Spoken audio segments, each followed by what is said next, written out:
Good morning, I'm Adam Sexton. The government shutdown is over. New Hampshire's U.S. senators played a key role in resolving the 43-day fight, earning themselves a major backlash from within their own party. And there's an added political dimension as Senator Jeanne Shaheen's daughter, Stephanie Shaheen, is running for Congress and opposes the deal her mom negotiated. Stephanie Shaheen is our guest this morning on Close Up. Thanks for coming in. Thank you, Adam. Good morning. Good morning to you as well. So, when you got into this race, you understood that there would be conversations about family and how to carve out your own path and whatnot. I don't think anybody anticipated something like this would come down the pike, but let's set aside the politics of this for a moment. Just on a personal level, was this a difficult time having to stand against your mom as she negotiates this deal, really leading the deal on her own? Well, so Adam, you know that the cause of my life has been improving health care. It became that when my eldest daughter, Ellie, was diagnosed with type 1 diabetes. And I've seen firsthand just how broken the healthcare system is. It's the fight that compelled me to get into this race. And so when Speaker Johnson said he would refuse to guarantee a vote to extend the Affordable Care Act tax credits, I knew I couldn't be in support of the deal. But in terms of what's tough, what's tough is having to stare in the face of your own child's mortality after a terrible diagnosis. What's tough is having to fight the insurance companies to make sure people get the coverage they need, to make sure when your doctor says you need this, you can get it. What's tough is the hundreds of thousands of families who are going to be faced with how do we decide if we can keep our health care in January if these premiums go up. Senator Shaheen says it was clear to her that Republicans were never going to come to the table in the Senate. What tells you that things would have been different, that the situation would have changed and negotiations would have happened at some point in the future? Well, what I say right now is we have an opportunity. We've got 6 weeks because these premiums don't go up until January. And let's be clear that in New Hampshire, if we don't get these tax credits extended, that means that the average family of 4 is going to see premium increases totaling $7,000 next year, which is just unsustainable. It's not realistic. It's not possible for so many families. And then they'll be forced to say, can I keep my health insurance and afford to feed my family? That's not an acceptable choice. I believe that we can turn our anger into action and we can demand that Speaker Johnson bring a vote to the floor in December.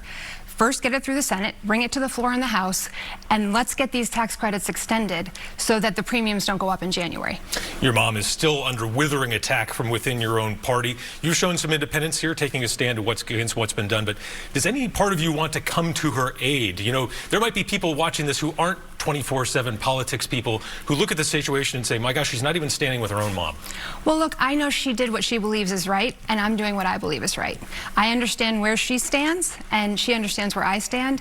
And at the end of the day, I think New Hampshire deserves representatives who are going to stand up for what they believe in. That's what I was taught. That's what she's doing, and that's what I'm doing. You're practically neighbors with the Portsmouth Naval Shipyard. Yes, those folks have been working without pay for a month. I still don't think they've gotten paid yet, but that will be coming, thankfully.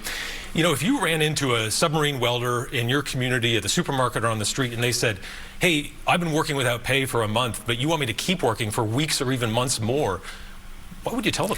Well, no, I think the situation with the shutdown is untenable. I mean, the reality is we should never have been forced to choose between sick kids and hungry kids. And I have heard from lots of folks throughout the district about the impact of the shutdown.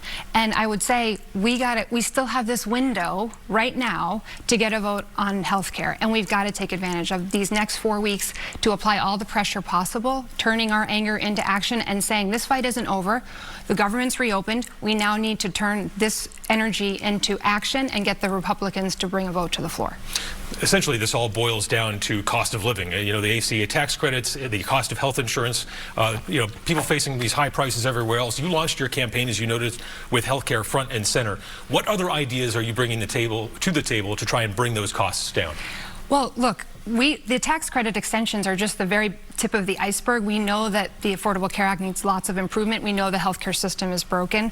There are 3 things I would propose immediately to try to address some of the most damaging parts of our broken system.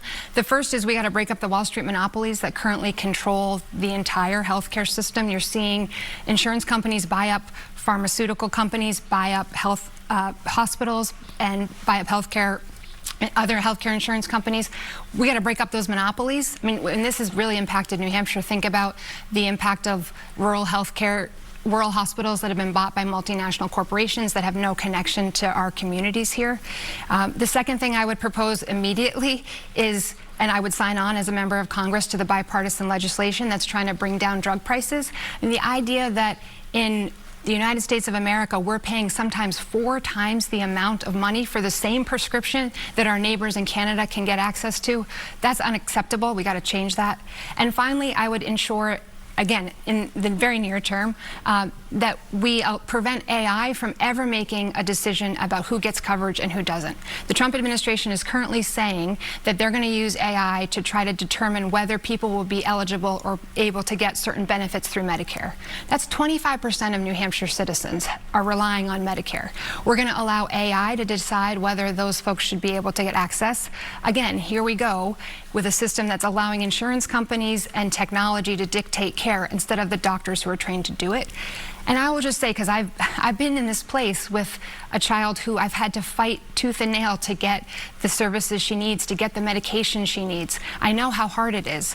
And we have to make sure families aren't faced with those kinds of choices. And where do you draw the line on the AI use, though? Because obviously that could help bring down some costs on one side of healthcare. But you're saying just in health insurance decisions, I guess, where do you draw the line on AI use? Yes, we're already seeing AI try to prevent people from getting prescriptions that they are prescribed by their doctors. We're seeing and we're hearing the Trump administration is saying they're going to determine whether AI can make certain people, can kick people off Medicare or say that they can't get this part of their Medicare plan. That's not acceptable. Again, I say we've got to let the doctors dictate the care people need to receive, not technology that doesn't know the depths and breadths of what people are going through. So Democrats, your party, notched some big wins at the beginning of the month. There are signs of political momentum with the victories in New Jersey and Virginia.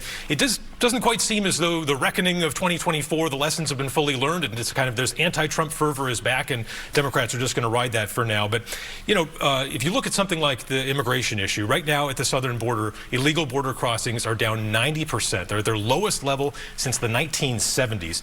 If Democrats return to power and we see a migrant surge return, why would you want to change the policies that the data show are working? Well, I would argue some of that data, because the reality is we were already seeing those border crossings go down under the Biden administration. The idea that we're using tax dollars in the way we are for ICE agents to wreak terror and havoc in our communities. I've seen it firsthand in my own community. In Portsmouth, we had 4 people on their way to work at a Mexican restaurant get pulled off the streets. We've seen, Pease Air Force Base be used as a site for deportations. We know the Stratford County Jail is full of ICE detainees. I don't think that makes our communities safer, and I don't think it makes our streets safer. Of course, no one wants criminals here illegally, and if you're here and you've committed a crime, you need to be deported if you're here illegally. But I don't think that we achieve that by using precious taxpayer dollars to flood our communities with ICE agents who don't have adequate training. And this matters very deeply to me because I was chair of the police commission in my community when George Floyd was murdered. I remember and worked closely on the ground with community leaders to make sure we could restore the trust that had been lost as a result of that action among police departments across the country. And in Portsmouth, we did it by engaging with the police chief, worked with our police commission and the community, and we got additional resources for things like mental health support, for things like a social worker. We expected a level of transparency, and our police department stood up and said we are going to give it to our community. We're seeing the opposite with ICE agents walking around streets masked, without the proper training, without the proper identification. We'd never tolerate that among our police in this state. So we can do better. What changes would you make, though, at ICE, though, if the Democrats have a majority in Congress again? Do you think there needs to be like a culture change, down the road? Well, I would take some of the money that has been poured into flooding our communities with ICE agents that we don't need and redirect those resources. I mean, we know how to identify actual criminals who are here illegally, and we need to deport those folks. We need to make it harder for them to get into the country. But what we're seeing now is not an appropriate use of taxpayer dollars, and it's not keeping our communities safer. So you would not support just a pure return to the Biden border policies of the past administration? No. Okay. Now, this next year, there's going to be a real discussion and debate at the State House around next generation nuclear power. This is the small modular reactors that theoretically have a smaller footprint and aren't the same kind of, big power plants that you see around all over the place. But, it's possible, these can go anywhere, but it's possible we see at first somebody try to put something in at Seabrook to see how it works. If you're representing New Hampshire in Congress in the 1st District, that's your district, would you be in support of next-gen nuclear power at Seabrook? It's a really important question, and I think if we can step back and talk about where we're seeing energy prices overall and then come back to that, we know that New Hampshire is now facing some of the highest energy prices of any state in the country. Part of that is because we've already taken offline solar and wind that we had been incentivizing as a result of this last budget. That's going in the wrong direction. We need more electricity sources. We need more energy sources. If you look at the data of what it shows, our energy prices started to come down in 2017 because we were able to bring more energy sources to the market. I think we need to keep every option on the table in a responsible way and be realistic about the best sources of renewable energy, solar and wind. All right, Stephanie Shaheen, thanks for joining us on Close Up. We appreciate your time. Thanks so much, Adam.